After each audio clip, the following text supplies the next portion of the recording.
Por que Urano é mais gélido que Netuno mesmo estando mais distante do Sol? Urano e Netuno são os planetas mais afastados do Sistema Solar. Ambos compartilham características similares que os classificam como gigantes gelados, pois possuem temperaturas superficiais baixas. No entanto, apesar de Netuno ser o planeta mais distante, Urano é o mais frio. Qual a explicação para isso? Vamos descobrir. No Sistema Solar, geralmente observamos que os planetas mais próximos do Sol são mais quentes, enquanto os mais distantes são mais frios. Porém, essa regra nem sempre se aplica, como é o caso de Vênus, que é o planeta mais quente, apesar de Mercúrio ser o mais próximo. No caso de Urano, algo semelhante ocorre, pois ele é mais frio que Netuno, mesmo este último estando 1 bilhão de quilômetros mais distante. Embora Netuno, o planeta mais afastado do nosso Sistema Solar, esteja a uma distância de 4.500 milhões de quilômetros do Sol, Urano, o segundo planeta mais afastado, está a apenas 2.880 milhões de quilômetros de distância e apresenta temperaturas mais baixas. A atmosfera desempenha um papel crucial. Embora a distância em relação ao Sol seja um fator crítico na determinação das temperaturas dos planetas, é provável que a atmosfera seja ainda mais importante. Por exemplo, no caso de Vênus, que possui uma atmosfera densa, é muito mais quente do que Mercúrio, pois retém o calor e não o deixa escapar, resultando em um efeito estufa duradouro que mantém a superfície do planeta consistentemente acima de 480 graus Celsius. No caso de Urano, a atmosfera também desempenha um papel crucial na compreensão do porquê ele é mais frio que Netuno. Urano possui a atmosfera planetária mais fria do Sistema Solar, com uma temperatura mínima de 49 K, menos 224 graus Celsius. Também possui uma estrutura de nuvens muito complexa, organizada em camadas, onde se acredita que as nuvens mais baixas sejam compostas de água e as mais altas de metano. Embora não haja uma superfície sólida bem definida em Urano, a parte mais externa de seu envoltório gasoso, acessível por meio de sensoriamento remoto, é chamada de atmosfera. A composição dessa atmosfera difere da do resto do planeta, pois é composta principalmente de hidrogênio molecular e hélio. Além disso, o calor interno de Urano parece ser menor do que o dos outros planetas gigantes. Em termos astronômicos, possui um baixo fluxo térmico. Ainda não está claro por que a temperatura interna de Urano é tão baixa. Uma das explicações para essa discrepância é que, quando Urano sofreu um impacto, resultou em uma grande inclinação de seu eixo, o que levou à liberação da maior parte de seu calor primordial, esgotando assim sua temperatura central. Outra possibilidade é que exista alguma barreira nas camadas superiores de Urano que impeça o calor do núcleo de atingir a superfície.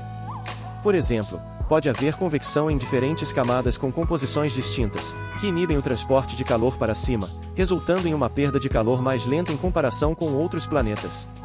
A atmosfera de Urano é notavelmente mais suave em comprimentos de onda ultravioleta e visível em comparação com os outros gigantes gasosos, especialmente quando comparada a Netuno, seu gêmeo. Durante a passagem da Voyager 2 por Urano em 1986, foram observadas 10 formações de nuvens em todo o planeta. Uma explicação proposta para a escassez dessas formações é que a baixa temperatura em Urano impede a mistura de gases em diferentes temperaturas, como ocorre em Júpiter ou Saturno, onde as diferenças de temperatura entre as camadas de nuvens são substanciais e resultam em furacões e redemoinhos de longa duração. Em Urano, por outro lado, não há muitas variações de temperatura, e a temperatura mais baixa registrada na tropopausa é de 49 K, tornando Urano o planeta mais frio do Sistema Solar e, ao mesmo tempo, o mais calmo em termos atmosféricos entre todos os gigantes gasosos. Em 1986, a Voyager 2 descobriu que o hemisfério sul visível de Urano poderia ser dividido em duas regiões, uma calota polar brilhante e faixas equatoriais escuras. No entanto, na década de 90, o número de formações de nuvens brilhantes observadas aumentou consideravelmente, em parte devido ao avanço das técnicas de processamento de imagens de alta resolução. Foi observado que a maioria dessas formações aparecia no hemisfério norte, o que se acredita ser devido à inclinação do planeta. Por sua vez, Netuno, orbitando tão distante do Sol, recebe muito pouco calor. Sua temperatura de superfície é de menos 218 graus Celsius, 55 K. No entanto, o planeta parece possuir uma fonte interna de calor. Acredita-se que isso possa ser um remanescente do calor gerado durante a formação do planeta, que agora é liberado lentamente para o espaço. Essa fonte interna de calor gera sistemas climáticos robustos em todo o planeta, como a grande mancha escura descoberta pela sonda Voyager 2 durante sua passagem pelo sistema de Netuno em 1989. Outra teoria sugere que nas profundezas de Netuno existem condições ideais para a existência de carbono. A combinação de átomos em estruturas cristalinas resulta na liberação de calor. Portanto, essa teoria levanta a possibilidade de chuva de diamantes em Netuno. A coloração de Netuno difere da de Urano devido à presença ligeiramente maior de hélio em sua atmosfera. Isso faz com que Netuno absorva mais luz solar vermelha do que seu planeta vizinho, resultando em um tom de azul muito mais intenso. A atmosfera de Netuno possui uma estrutura em faixas semelhante aos outros planetas gasosos. Nesse planeta, ocorrem fenômenos como furacões gigantes, com diâmetro equivalente ao da Terra, além de outras formações de nuvens, incluindo extensas nuvens cirros acima das principais nuvens, a uma altitude de 50 km. Portanto, Netuno apresenta um sistema de nuvens altamente ativo, possivelmente mais ativo do que o de Júpiter. Além disso, a velocidade dos ventos na atmosfera de Netuno pode atingir até 2.000 km/h, a mais alta do Sistema Solar, e acredita-se que seja alimentada pelo fluxo interno de calor. A composição atmosférica de Netuno consiste em 80% de hidrogênio, 19% de hélio e uma pequena quantidade de metano, que causa absorção notável em comprimentos de onda acima de 600 nanômetros na região vermelha e infravermelha do espectro.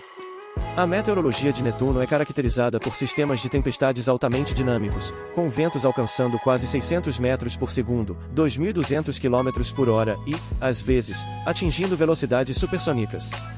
Ao rastrear o movimento das nuvens persistentes, foi observado que as velocidades do vento variam de 20 metros por segundo na direção leste a 325 metros por segundo na direção oeste, uma diferença significativa que resulta em furacões mais intensos do que os de Júpiter.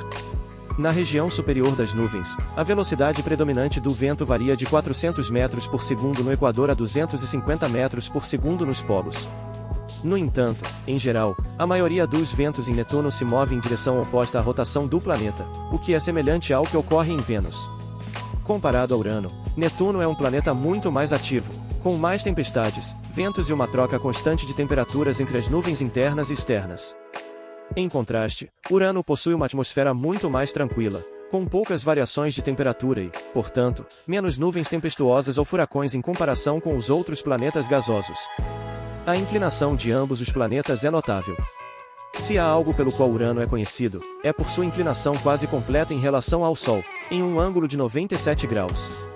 Isso resulta em mudanças nas estações de maneira completamente diferente dos outros planetas principais. A rotação de outros planetas pode ser comparada a peões inclinados em relação ao plano do Sistema Solar, enquanto Urano gira como uma bola rolando inclinada. Quando os solstícios ocorrem em Urano, um dos polos está continuamente voltado para o Sol, enquanto o outro está na direção oposta. Somente uma faixa estreita ao redor do Equador experimenta um ciclo rápido de dia e noite, com o Sol próximo ao horizonte, como nas regiões polares da Terra. Do outro lado da órbita de Urano, a orientação dos polos em relação ao Sol é invertida. Cada polo recebe cerca de 42 anos de luz solar ininterrupta, seguidos por 42 anos de escuridão, um mundo onde levaria 42 anos para ver a luz solar novamente. Essa inclinação faz com que o lado do planeta que está na escuridão não receba a luz solar diretamente por um longo período, resultando em temperaturas significativamente mais baixas. Por outro lado, Netuno possui um ângulo de inclinação de apenas 28 graus, o que garante uma maior estabilidade em suas estações anuais, assim como ocorre na Terra. A única diferença é que Netuno recebe menos calor nos polos. No entanto, o restante do planeta está sempre iluminado pelo Sol. Em resumo, podemos concluir que Urano é mais frio que Netuno por 3 razões principais. Primeiro, suas atmosferas são totalmente diferentes, com Netuno sendo muito mais ativo e Urano sendo mais calmo, com menos nuvens tempestuosas. Segundo, a inclinação de 97 graus de Urano causa mudanças climáticas extremas em sua superfície, com um dos hemisférios voltado continuamente para o Sol por 42 anos, enquanto o outro hemisfério permanece na escuridão total por 42 anos, resultando em temperaturas ainda mais frias. Em contraste, Netuno tem uma inclinação relativamente normal, o que evita mudanças bruscas de temperatura como as de Urano. Terceiro e mais importante, Netuno possui uma fonte interna de calor em seu núcleo, enquanto Urano não possui. As razões pelas quais Urano perdeu essa fonte de calor ainda são objeto de debate, mas a teoria mais aceita é que, bilhões de anos atrás, Urano sofreu um impacto planetário em larga escala que resultou em sua inclinação atual e dissipação rápida de calor do núcleo, levando a um rápido resfriamento do planeta. É provável que, se Urano tivesse um núcleo quente como o de Netuno, também teria uma temperatura mais alta, e nesse caso, Netuno seria o planeta mais frio, não Urano. No entanto, ainda há muito a ser descoberto sobre esses dois planetas, e talvez, com pesquisas futuras e missões espaciais dedicadas a eles, possamos desvendar todos os mistérios que eles guardam. Atualmente, acredita-se que a maioria dos exoplanetas na galáxia seja semelhante a Urano. Você acha que devemos fazer um esforço para investigar mais esse planeta? Deixe sua opinião nos comentários.